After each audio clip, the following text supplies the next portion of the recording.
Ang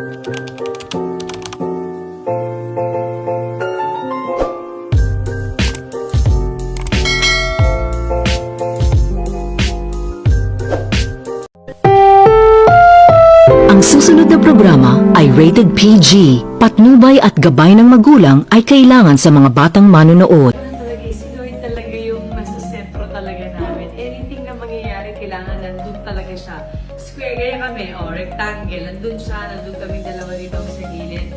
Lahat talaga, siguro, ang isa din, habang siguro pag tumatanda ka na, nababawasan yung mga issues niyo. At iba yung nagiging priority niyo.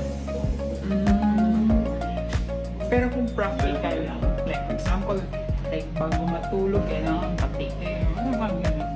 O ganun kami ni Dong Minsan corny, hindi na kami nag-aaway. Arte-arte na lang ako para magkari may issue kami. Wala talaga eh! Kasi siguro priority namin is mas pagtibayan pa yung pagmamahal namin sa isa't isa. Kasi yun yung gusto namin ipakita dun sa dalawang bata na ito talaga yung love. Lalo na may babae kami.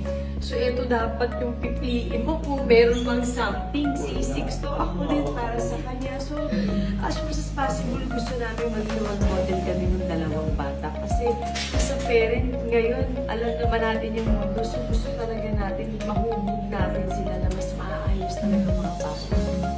Pero kasi talaga sa showbiz, di ba? Parang Uy, nakakalungkot nga kapag minarinig tayo mga ganyan eh. pag ganun ba na-affect ka?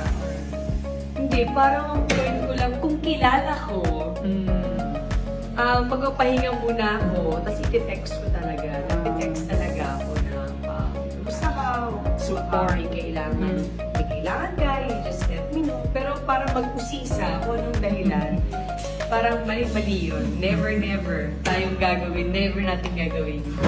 Okay. Thank you.